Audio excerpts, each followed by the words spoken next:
My name is Adam Hausmeyer and welcome back to my YouTube channel. Today we're going to be doing some comparisons between the Sony A7 III and the Canon EOS R. One of the main differences between the A7 III and the Canon EOS R is in-body image stabilization. The A7 III has it, the Canon EOS R doesn't. So we're going to do some comparison right now. So I'm going to take a lap around the pool with each camera and see which one we think is the best. And the Canon, it does have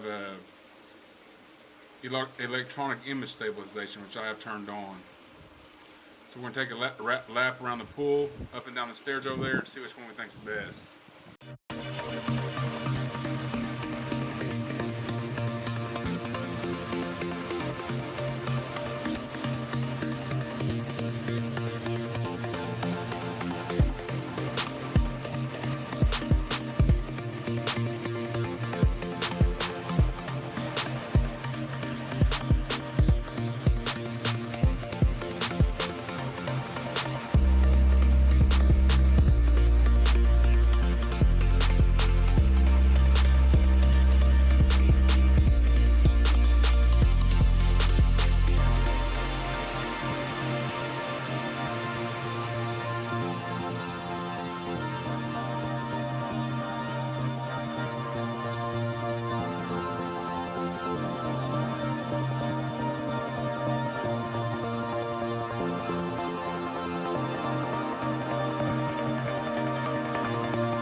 Now the major problem that I have with the Sony, even though it's much lighter, easier to maneuver around, is that when you come back down to do a shot like this, I have absolutely no idea or just when I'm walking around, I have absolutely no idea what the framing's like. I have no idea what the exposure's like. All I can do is set it for what I think is the best it can do and hope for the best.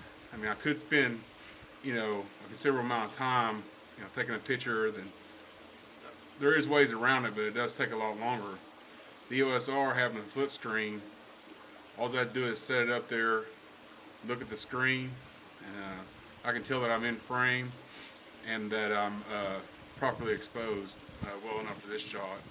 Also, if I want to point out stuff in the background, like maybe this light here, maybe I want to point out stuff like this light here, I can do that with the Canon so much easier than with the Sony. Sony, again, it looks like it's a little low, but the best you can really do is set it on the widest setting, which is 16 millimeters in this lens, and kind of hope for the best. We can also try to do the 120p. The Sony has 120p, and let's try to do a slow pan of the sign here and see what it looks like as far as stabilization and stuff goes.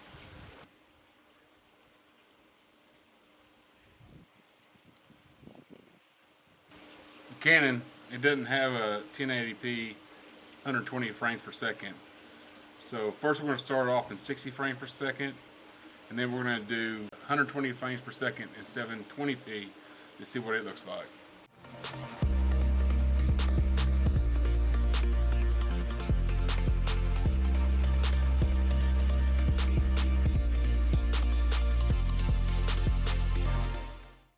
After reviewing the footage, the Canon clearly does stabilization better.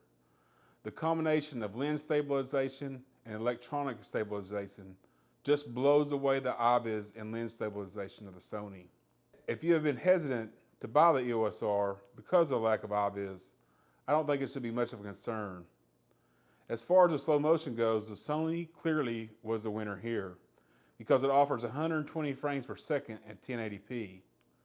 The Sony allows you to shoot pans handheld. The footage comes out smooth and clear.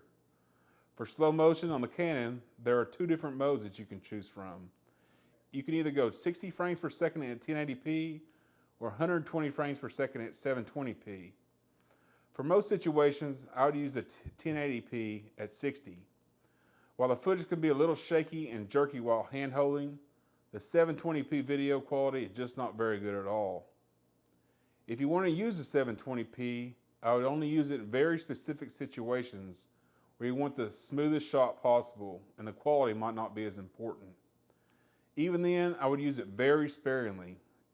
I hope you have learned a little something about the stabilization that each of these cameras have to offer. My intent was not to do a complete head-to-head, as that could lead to a 2-hour-long video, and there's already so many videos online comparing these two cameras. But for me, the EOS R, while coming up short on some specs, is just a great all-around hybrid camera. Worthy of a look if you're into making videos or photography. If you haven't caught any of my other videos, I have a goal of 100 subscribers by the end of 2020. Currently I'm at 8, so I have a ways to go. If you've enjoyed this video, please like, share, and subscribe. Thanks for watching.